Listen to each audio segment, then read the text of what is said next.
Hey, what's up, everyone? Josh Bowerly here with Ron Parisi, and this is another episode of the CFO's Playbook where we look to ignite your financial superpowers for 7- and 8-figure businesses.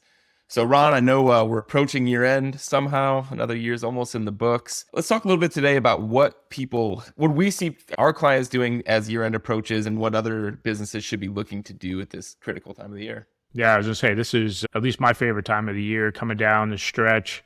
It's a twofold exercise, right? So we at CPA on Fire, we work with a lot of business owners and entrepreneurs on their business. And this time of year, I look forward to our conversations because it's a way to look back, right? We do a lot of like year-to-year comparisons so what happened in 23 compared to 22. And then we also set our sights on 2024. So it's a twofold exercise with our clients at this time. Yeah. It's a revealing time of year too, right? Did I do the things I was supposed to this year? And if not, how can I correct that going into 2024? And if so, how do I build on that going into 2024? Yeah, our philosophy is always course correct every month. Review your data. What are your numbers telling you? Course correct. But sometimes life happens. I think 2023 was a really challenging year on the marketing side with the algorithms, whether it's Google or Facebook, and just not being able to predict the ad spend and the ROI on that.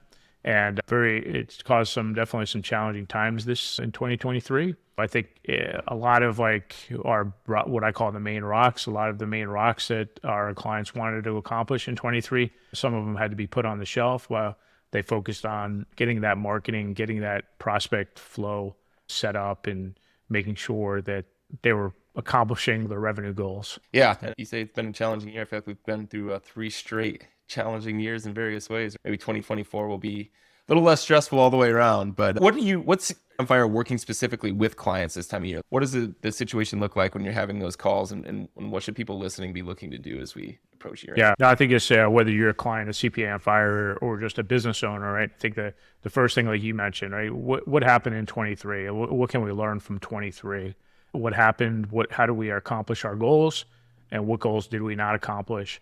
And then taking that hopefully positive energy and reflecting now, what are my goals for 2024? What do I think I can do with the business? And really, my philosophy is from here on out, there's not going to be any regular years. I think the technology that you've seen starting November of last year with the large language models, things are going to change. They're going to change relatively rapidly. And business owners need to see how those technology changes are going to be affecting their businesses and leverage it. And I'm trying to get my clients focused on relationships, focus on community, because a lot of other things can be leveraged as far as some of the more lower level activities that you're doing with your clients, but it all is going to come down to relationships and community. I'm getting a little off track, but essentially when you look into 2024, okay, what did we learn from 2023? How can I set my business up for success? And how's my business landscape going to change, and how can I take advantage of it? Yeah. Is there specific financial statements or KPIs you're looking at, or what do you like to drill into? And I know it varies a little bit business to business, but just some generalities, what people should be looking at. Hopefully, the first thing is your profit and loss statement, right? Looking at revenue, looking at your expenses, looking at your profitability, making sure you hit your targets on profitability, most importantly. And then give yourself an honest assessment. Look at the balance sheet. Do we have debt that we shouldn't have, right? Or do we have inventory, if you're an e-com seller, that we need to address? So those are the 2 basic ones, but hopefully by this time you have a dashboard, and you have a dashboard of your KPIs. And again, what are those KPIs? Those KPIs are that exercise of reverse engineering your business and your success, and looking at what's going to be driving your success twofold, right? So what are we looking at in 2023? What happened with those? And then 2 is, again, doing the exercise. I want to get to $12 million in sales. How am I going to get there? What is it going to take? What are my different revenue streams? What needs to contribute to get there? And then just building KPIs as you reverse engineer that out. Those are the operative documents that we use when we sit down with our clients. So, right. Yeah. A lot of people this time of year is going to be, I don't even have the tools in place to be looking at what they're talking about here. So it's if that's you, it's a good time to know that you have that and correct that going into 2024, right? Yeah. I think, the first thing is you just need current financials. There's a lot of companies out there that just don't have the current financials, so they don't really know what they have and what they're doing, and they're just basically going off cash in the bank, and that's how you get yourself in trouble. And it doesn't take too much to find the right CPA or the right accounting firm to really get you set up. Right. Yeah. Yeah, for sure. And then I know a lot of people are going to wonder, this is the tax time for start thinking about taxes, right? What can I do in this last month or whatever it is of the year to lower those taxes as much as possible? What are you talking about with clients when it comes to taxes this time of year? Oh, man. Yeah, I know. This is obviously the prime time to be talking about taxes, but also the worst time to be talking about, the second to worst time to talk about taxes. And that's probably after the first of the year to be talking about taxes. But there's still things you could be doing, right? We still have the QBI out there. That's the qualified business income credit. There's certain limitations to that, and there's certain ways that you can increase those limitations. So the QBI is can have the biggest impact for you as the entrepreneur. So we got to learn we got to understand how to maximize that QBI. And then 2 is retirement. Sometimes we have some play into next year, but really I think it's important to understand what's available for the retirement. What kind of cash flow do we want to tie up with the retirement? Again, that kind of goes to how much cash am I going to need for 2024 with my growth plans. And then I don't want to say the smaller things, but just we see a lot of people going out buying vehicles. We see a lot of people buying those big assets, whether that's a computer, displays, just to knock down that taxable income. Hopefully you already have an accountable plan. Hopefully you've already been tracking certain expenses and being able to take those deductions. So it's not a mad rush at the end of the year, but there's definitely some things that you really need to be focused on coming down the stretch, and QBI is number one. So yeah, so let's dig just a little bit more into that. So QBI, the qualified business income deduction, just talk a little bit about what that is. And I think some people that do know about it, they think, oh, it's automatic. I get that. Like, why do you have to plan for that? Yeah, sure. It was 2018, 2019, right? It's been around for a while. So basically the QBI allows you to take a 20% credit. So this isn't a deduction, it's a credit against your federal taxes. And what happens is they reduce the C Corp tax rate down to 21%. And at the same time, they're like, oh, it's unfair that the C Corps get a lower rate and S Corps and to a certain degree partnerships have to still pay at a higher rate. So they created this QBI.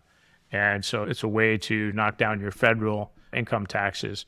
And for those high earners, right, they upwards of $300,000+ of taxable income, there starts to be some limitations on what you can do with the QBI, what credits you're going to be available to you. And one of the ways is wages. You'll find some folks trying to look at their wages. And again, I always have caveats here with reasonable comp and things like that, but there's ways to look if there's applicable bonus plans for your employees or for you, the owner, and to be able to maximize what's available for the QBI. So it's a balancing for those folks making over $300,000.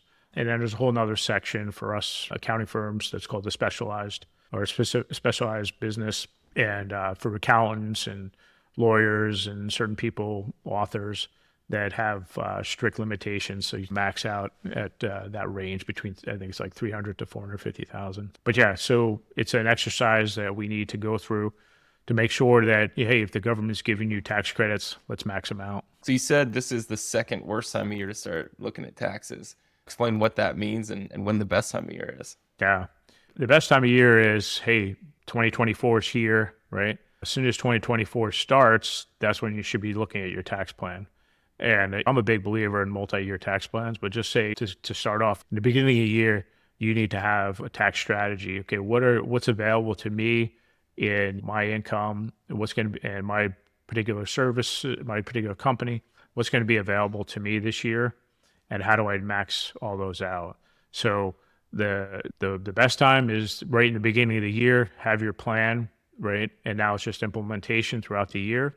Worst time of year is trying to plan January 1st for 2023. So looking, once the year closes, there's not too much that we can do. And then why I say this is the second worst is coming down the stretch at the end of the year, no strategy, no plan, and you're just trying to knock things off. That drives me crazy. I like to have a plan, A lot of times we're handcuffed coming down the end of the year about what we really can do for the company and your tax situation. So that's why I say once the year closes, the worst, right before the year closes is the second worst. And the best time is always in the beginning of the year. Let's have a tax strategy. Let's have a plan for 2024. And then all we're doing is executing, no surprises, maximizing what the government gives you is available for you. As a business owner, you have a lot more flexibility. You have a lot more at play that you can be doing about your tax liabilities. If you're a W-2 high wage earner, your hands are tied. There's not a lot that you could be doing to really massively affect your taxes necessarily.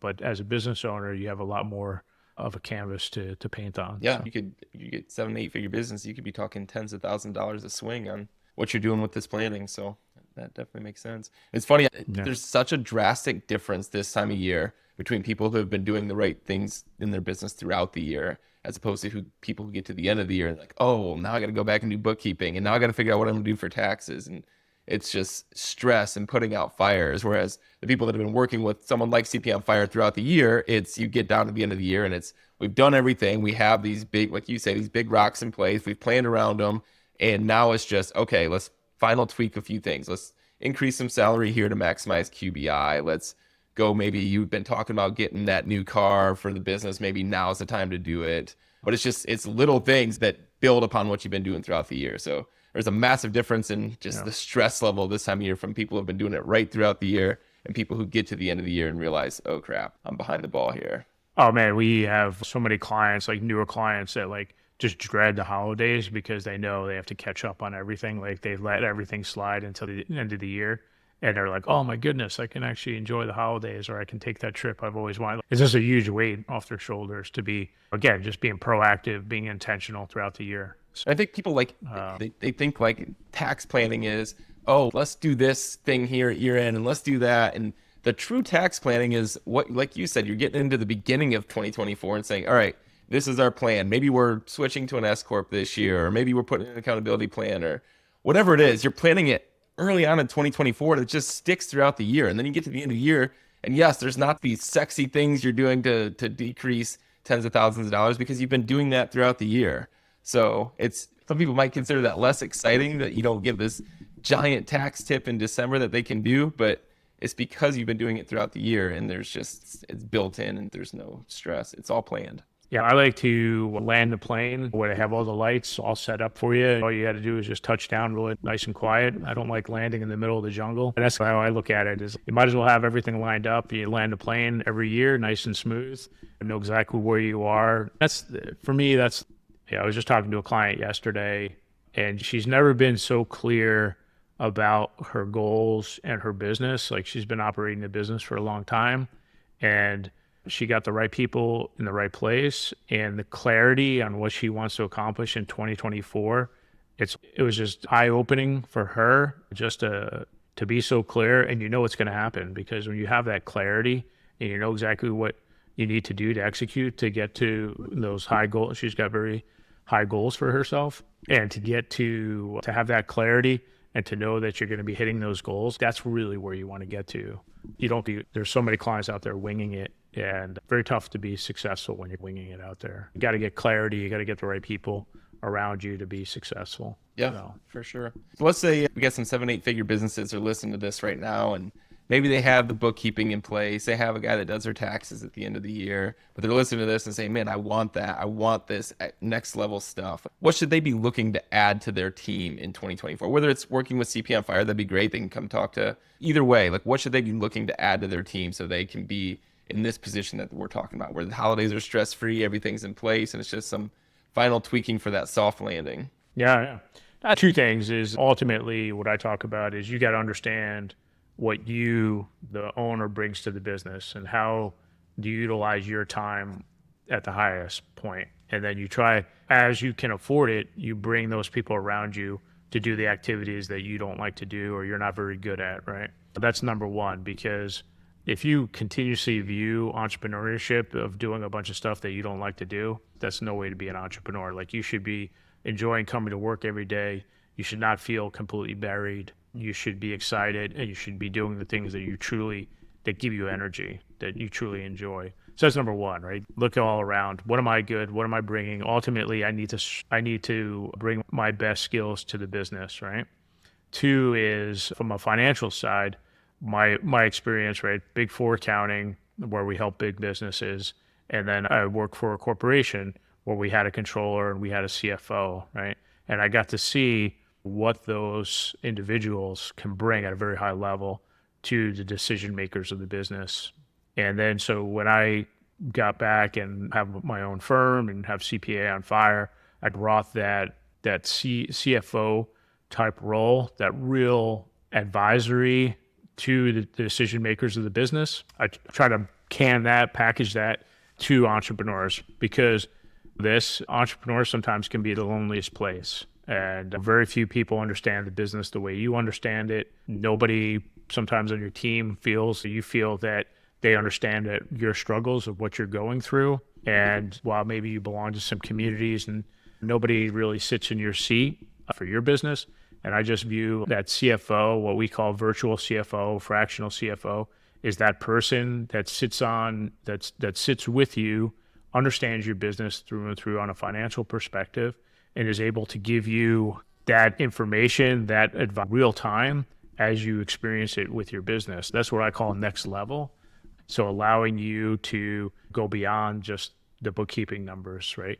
Going beyond somebody who, let me call my CPA and maybe they'll call me back in 2 weeks, right? Or hey, this guy wants to save me a whole bunch of money on my taxes, but I have to pay him or her a large sum of money, and they're going to now give me to some low-level person that's going to have me fill out all these check forms and things like that. Like, you need somebody, if you really want to grow, you want to be profitable, and you want to achieve your goals, like, you need somebody that's going to be running with you at the same pace that you're going to be running.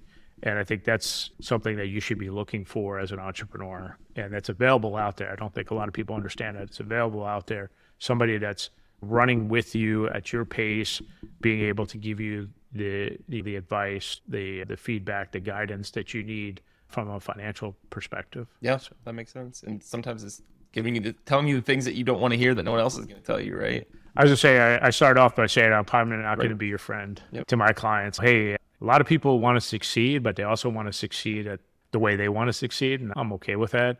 But sometimes they need to know maybe your way isn't the best way, and maybe there's alternative ways. And let's explore how you can build a great team, reward your great team, build a great client base, build a great community, right? All without like absolutely killing yourself either. All right, so sum it up. Give us some final thoughts as we get to the end of the year here. Yeah, hopefully you as the owner, as the business owner, this is your favorite time of year, right? You're reflecting back on all the things that really went well this year. That, hey, you've had a great year. You're in a position to reward your team for all their hard work. And now you're really jonesing for 2024. Like, all right, what's the next version of your company? What are you going to be doing in 2024? Putting that to numbers through a budget, maybe ideally having a 3-year forecast as far as revenue is concerned, but really dialing that budget in. And hey, maybe even 2 budgets. Maybe we even have a super stretch budget where we go blank X, but making sure that we have a budget in place for 2024 that you're excited about, that is a stretch, but you feel is accomplishable, and that gives you energy. You don't want to feel the weight of the world from the budget, but this budget gives you energy. You know you can accomplish it, and sometimes leads to accountability. Some people don't like accountability, but I think putting that out there in numbers, you make it real, and now it's up to you and your team to make it real. And I think this is, like I said, the most exciting time of year for me. And if someone doesn't have that and they're looking to get it, how can they reach out to CPA on Fire and see if it's fit? Oh, we have a consult form right on our website, cpaonfire.com. And if they want to fill that out, we can jump on the phone and see what's possible. So usually just a 15, 20-minute phone call and see if if we have the ability to help you. And I don't think anybody's not gotten something out of those 15 or 20-minute conversations about how to make their business better. So I think it's a worthwhile exercise for all parties involved. But hey, Josh, always appreciate being with you. So thanks for your time, and hopefully the audience out there learned some things and are fired up as we are. Yep. So Josh and Ron here, another episode of the CFO's Playbook, and we will see you next time. All right. Thank you.